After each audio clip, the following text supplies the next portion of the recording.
Welcome back to Switch to Linux. Well, today we're going to have a look at the Mageia release. This releases every few years, and this is Mageia 10. So this is an independent Linux distribution forked out of Mandriva. And so if you're looking for something that's steering clear, as best as I can tell anyway, and to be clear, I didn't go around and hunt, but a lot of distributions are moving into some political forays.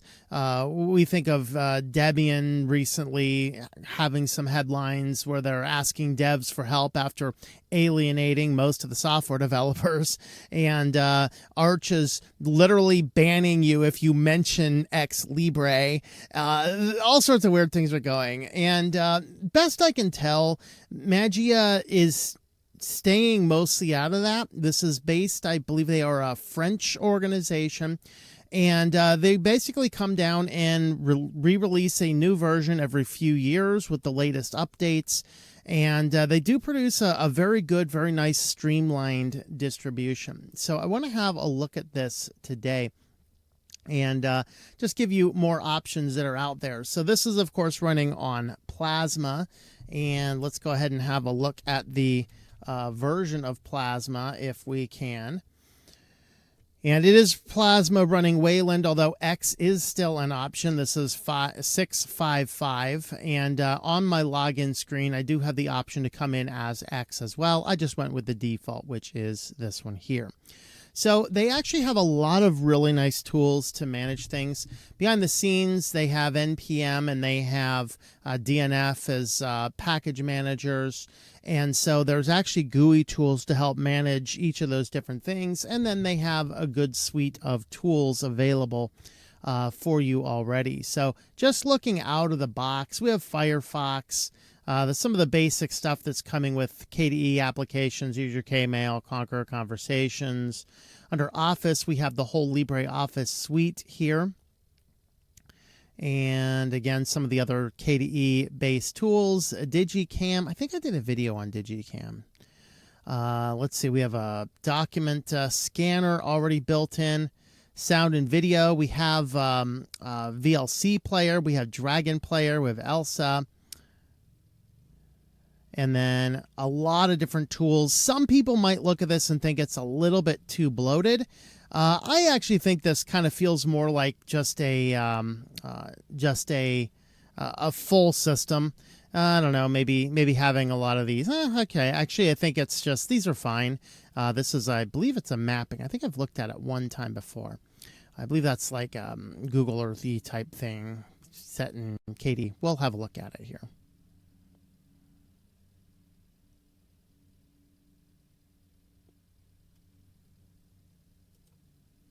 There you go. There's an, ooh, nice. Look at that. Maybe I haven't seen this one before. I would have remembered this. We get the globe and we get the star charts. That's actually really sweet. Let's go ahead and have a look where we're at here. There we are. Let's jump up over here. I'm up here somewhere. Looks like I may not be able to get a whole lot closer than that. So, I don't know, I'd have to play around with this to see a little bit more about how the application works. But, yeah, that's pretty cool. Let's go ahead and have a look at our documentation. We have some installers, and we can install and remove software. And then there's, of course, your Plasma settings there. And then there's also another setting tool specifically for this application. And we'll get into that in a minute. That's called MCC. Let's see if we actually have, there's your MCC manual. It's not Emacs.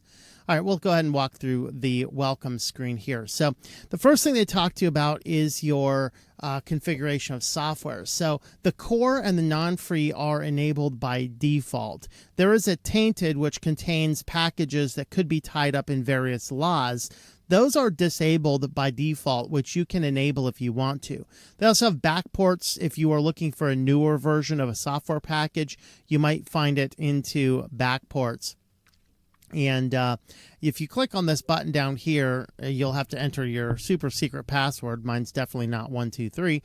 And this is where you come in here and you can enable various repositories. So these are the core repositories.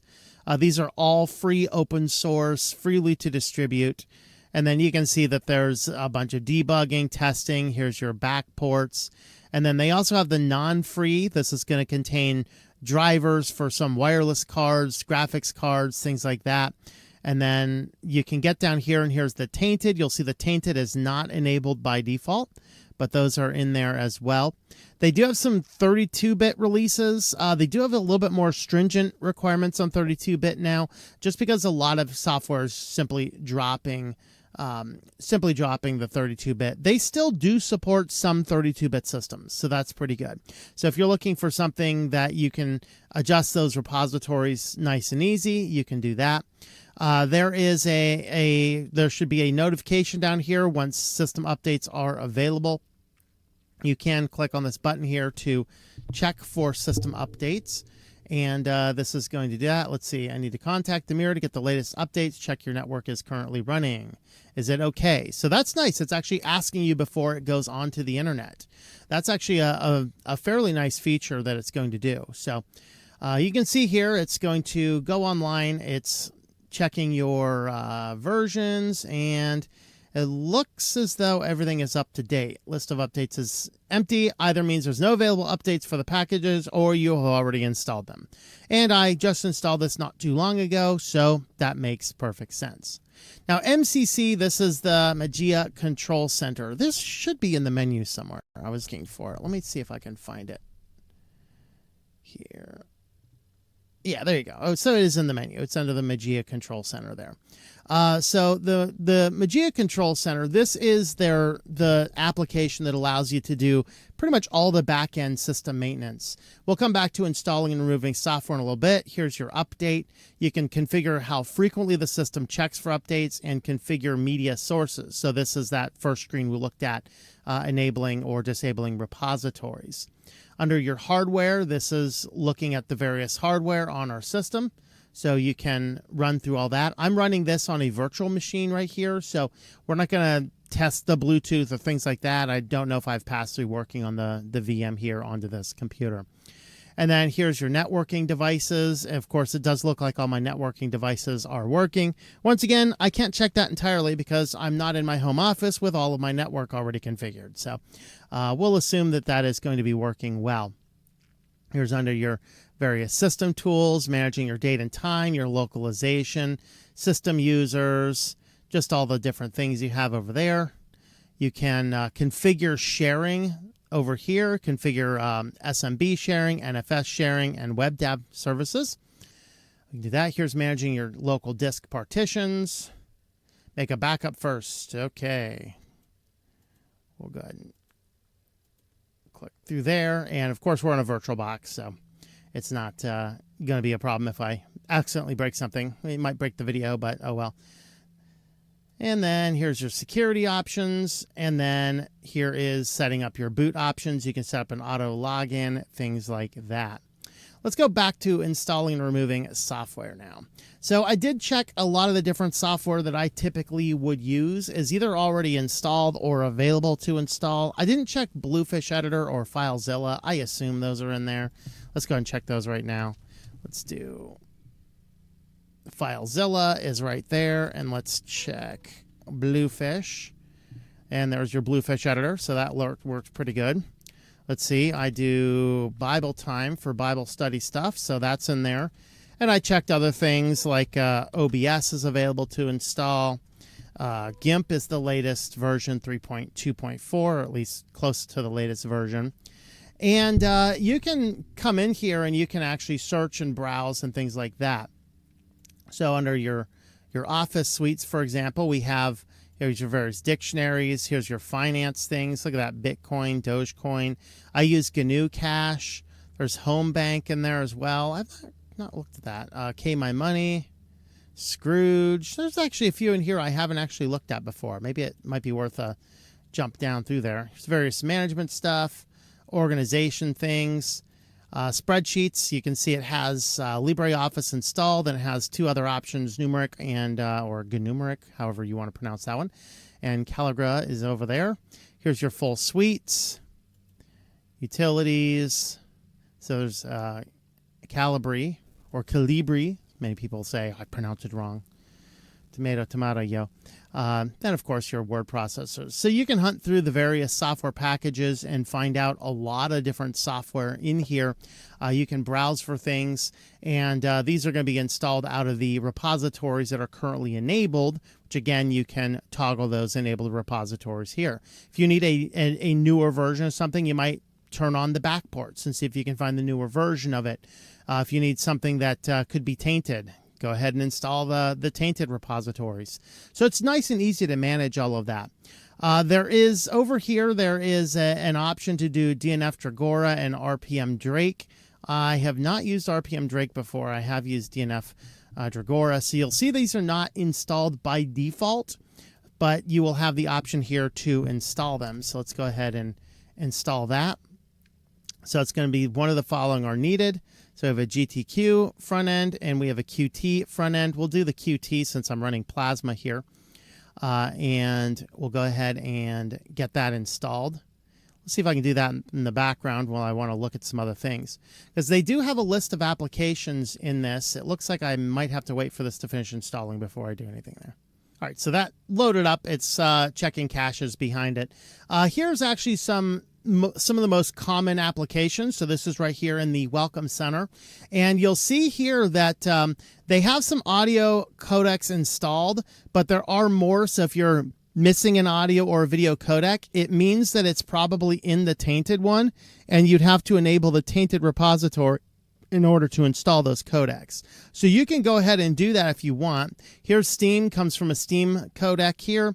And then there's Firefox is already installed, so it says launch. And you'll see that there's two versions here of VLC.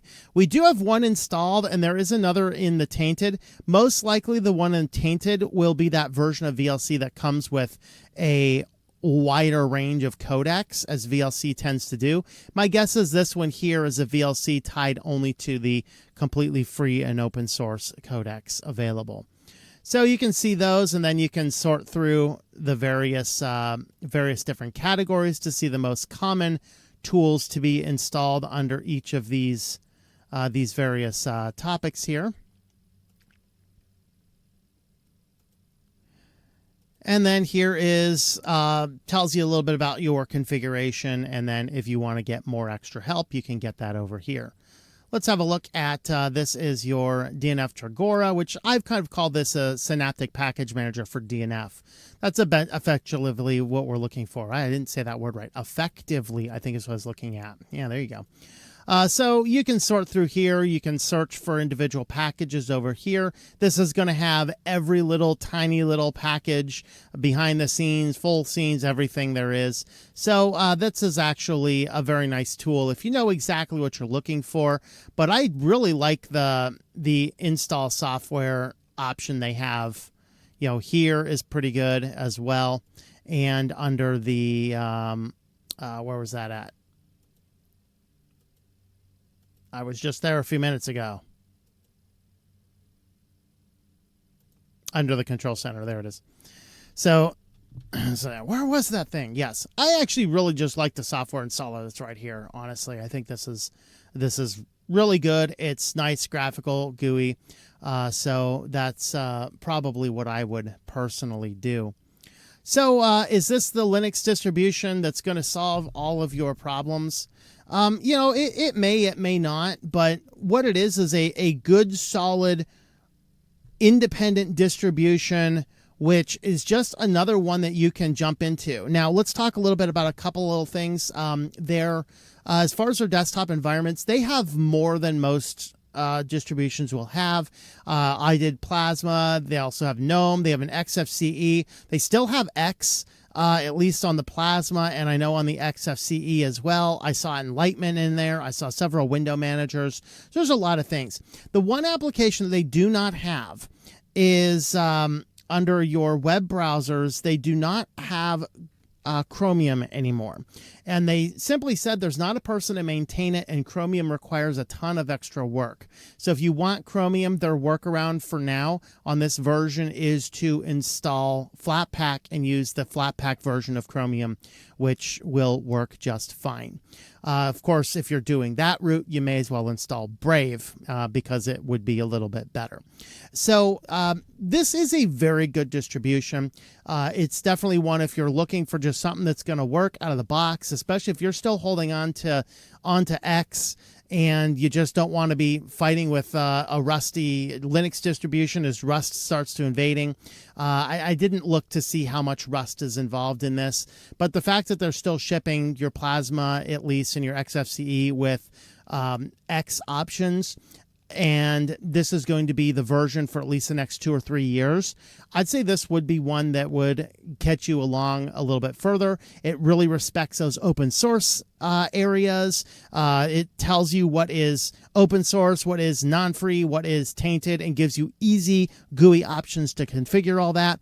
Overall, I would say this is an excellent distribution if you're looking for something to get away from a lot of the big controversy and the big name distributions. This is definitely one worth checking out. So, of course, I'll leave a link to their main project. You can download whatever version of it you want from over there. You can go ahead and give it a try on your system.